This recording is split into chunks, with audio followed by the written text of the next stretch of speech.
Welcome back, everyone, to another episode of the Health Made Simple Show. I am your host, Dr. Bart, and today I have a great conversation for you. Today, we're going to back up a little bit. It's been a little while since I've brought to you some clinical insights. So today, very specifically, I'm going to bring you a couple clinical insights. If you're not familiar with those, if you haven't heard those in the past, those are when I'm still in practice several days a week. I'm in the clinic, in brick and mortar practice, and I'm seeing patients. And there are often times that conversations come up that I believe that would be very relevant for me to share with the general public, with you. And that's exactly what we're going to do today.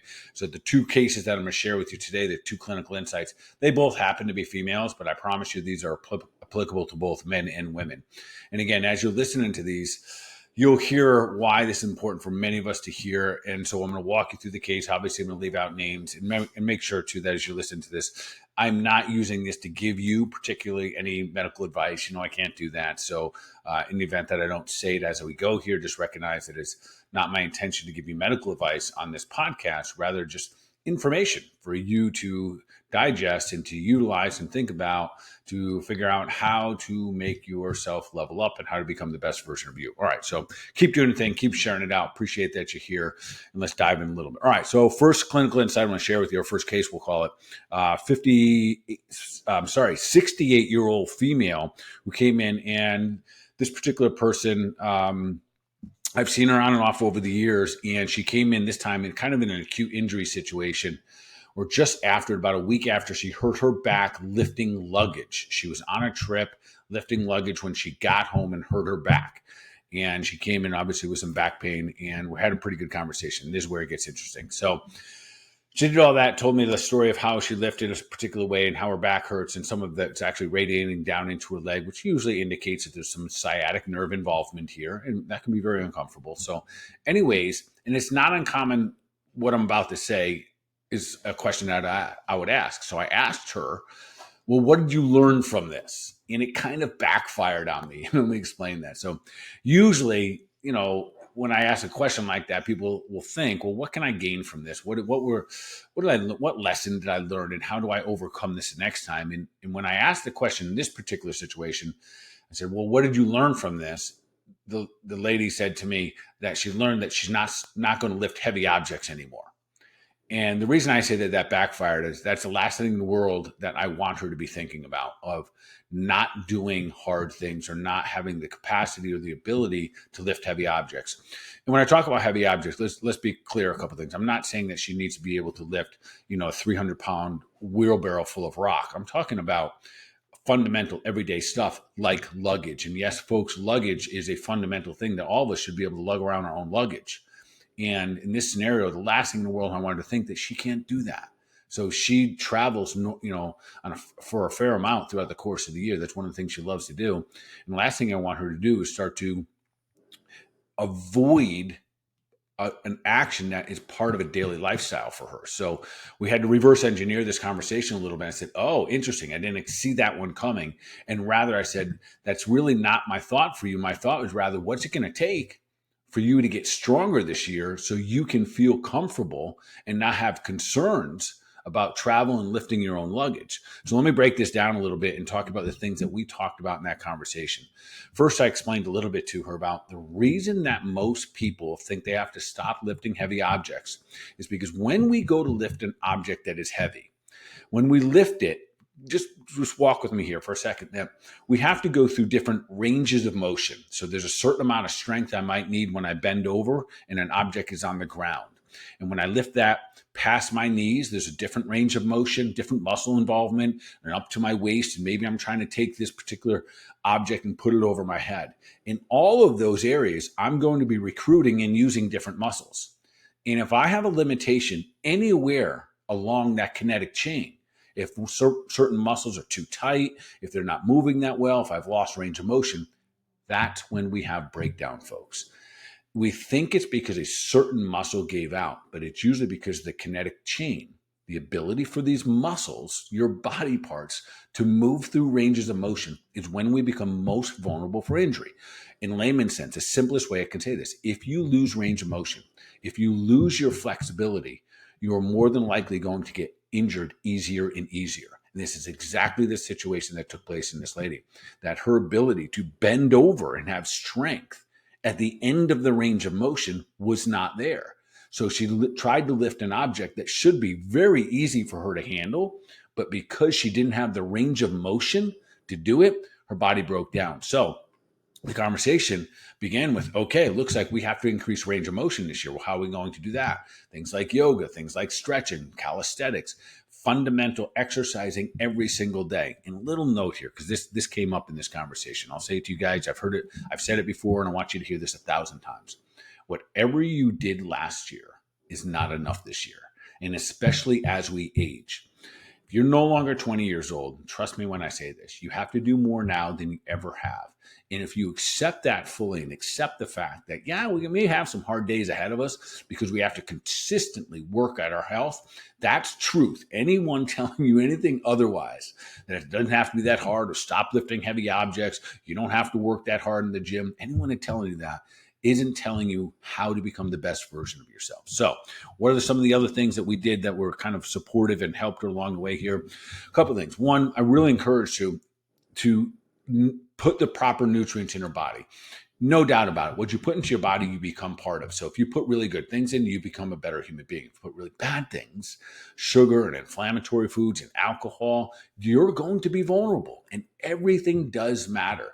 So the injury that happens when you lift something up with poor range of motion and not enough strength, does your diet play a role whether or not you're going to be injured? 100% it does. And again, anyone who tells you otherwise probably just doesn't understand the biochemistry of how the human body works. So do we want her to clean up her diet so she can lift heavier things down the road? 100%. Could we actually use a supplement or two to help support the muscles, the tendons, and ligaments as we age? 100%. So in clinic, for everyone that is aging, and I'm literally saying at any age, and you're continuously using your body, whether it be just exercise or everyday activities, we use something called Ligaplex 2. It's one of my absolute favorites for muscles, tendons, ligaments. Listen, that's what I use. It's what all my bulldogs that are getting a little up there in age, anyone past 5 years old in my animal family, they're all using Ligaplex 2. It is because it supports the nutrients. Think of it as almost as a multivitamin for your muscles, tendons, and ligaments. And often this is what we forget. If that tissue, organ, or gland, and that's how we look at things when it comes to functional nutrition and functional medicine. We look at that tissue, organ, and gland and say, well, how is it functioning? Is there a deficiency in those nutrients that supply those tissues, those organs, those glands, those systems in the body? If there is, then we anticipate that there's going to be a breakdown. So that's one of my favorite things. Is from Standard Process called Ligaplex 2. So if we want to have good, healthy, strong muscles, tendons, and ligaments as we move forward, that's one of my favorite things to do. All right, so that's the first one. Again, backfired a little bit when I asked the question, what did you learn from this? I said, don't lift up heavy objects. That is not the answer. And I do understand that sometimes in the acute injury phase, like when you've injured your body, yes, you back off the heavy objects with the intention and the goal is you're going to be able to do that again down the road because you're prepared for it, not just because you're going to knucklehead it and be like, oh, I'm going to be so stubborn here, I'm just going to lift heavy things. No, you're going to prepare your body. And what I mean there is that you're going to increase your range of motion so you have mobility, you have flexibility and strength at all ranges of motion. All right, so that's number one. Second one I'm going to share with you today, again, another female, but I promise you, just like the first one there, this applies to both men and women equally. So this is a 51-year-old female who I see on occasion, a couple times a year. She flies in from out of state, and she had neck pain. And while she was gone away from me, she wasn't in Florida at the time. She went to the doctor, and she had X-rays of her cervical spine, X-rays of her neck done. When they did the x-rays, they came back to her and said, look, you have arthritis in your neck. And that concerned her, right? So now she has a label attached to her neck pain. So every time she feels her neck pain, now she thinks, oh, I have arthritis. And for the average person out there, that can be a little bit scary, even something like arthritis, because we think it's something that we get, or a disease process, or something's happening to me that I might not be participating or might not be anything I can do about. And so in that particular situation, I saw that she had this label attachment. Oh, I have arthritis, and that's the gig. That's why I have all these things. So I had to pump the brakes a little bit for her there and kind of help her reverse engineer this and kind of explain what's really taking place. But prior to that, She also said that the doctor recommended that for her arthritis, which is inflammatory, that they recommend she take anti-inflammatory medications. And she asked if this was a good idea. And again, here's the part where I tell you I'm not recommending for you to use or not to use any drugs or medications for your body. That's between you and your doctor. I am recommending that you figure out how to become the best version of yourself. So with that being said, we had the conversation about what is arthritis, and we broke down the word arthritis. I'm going to do that here for you today. Arth means joint. It's a Latin word, a Latin term for the word joint, and itis means inflammation. So when we put the two words together and we call it arthritis, it basically tells you have joint inflammation. And it's such a generic version of talking in a way of just describing something with a fancy label. To some degree, it's almost belittling the situation, because the patient comes in and says, "Doc, I got pain right here." And it's just another way of describing what's taking place, is saying it's arthritis. Now, is this something that just happens? No, it's a result of what we're doing with our bodies. So arthritis or joint inflammation is typically taking place when you have either an injury to a joint and it's healing that way over long periods of time, or you have, I'm going to sound technical for a moment, abnormal loads or abnormal movements over long periods of time. And that creates the joint to become inflamed. Is there something we can do about that? Heck yeah, there's a ton we can do about it, starting with exactly what she was currently doing. And that was getting a chiropractic adjustment. Absolutely fantastic. Chiropractors all around the world see people with arthritis every single day. And it is probably one of the most effective things for them, because they take pressure off of those joints, which are inflamed. They get them realigned so they balance out those loads and balance out the alignment. And often we see people that have arthritis essentially live pain-free. Now, with that being said, there are different types of arthritis. There are things like rheumatoid arthritis, which we won't get into today. That's a little bit more of an autoimmune condition. So anyway, she has this arthritis. She's doing one of the things. The one challenge she was having, that she was only seeing me every couple months, and that wasn't going to be enough. So I then recommended, of course, I think back home, it's going to be important that you find another chiropractor when you're not seeing me, you're able to keep this up. That by itself, for a lot of people, sometimes throw you off a little bit. Well, once you get adjusted or one adjustment and you're better aligned, does it stay that way? And the answer is no. Our lifestyles are going to kind of dictate that as much as can be. Then our conversation moved into the concept. There was a little bit more that goes. So let me add that in. So what else can she do other than chiropractic? Because you don't go for a chiropractic adjustment every day. It might be something you do once a week. Maybe sometimes you get a couple during the first week or two or something like that, but it's not something you do every day. But there are other things you can do every day. You can do yoga every day. You can do stretching every day. You can get your body moving. You can get some better blood flow going. You can get better posture. You can improve all of these different things. You can get a massage on occasion. And all of those things are going to contribute to things like arthritis and joint pain.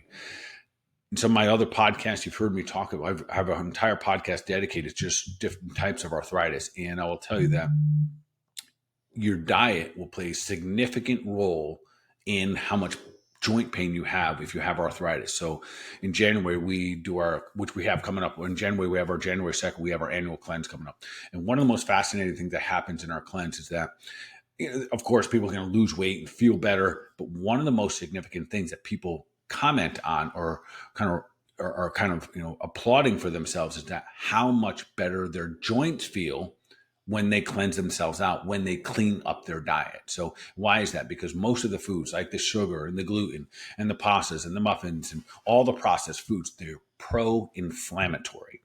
So as much as we might think, oh, do I need to immediately jump to an anti-inflammatory? And again, in functional medicine and functional nutrition, we're looking for root causes. So why don't we look at the things that are causing the inflammation?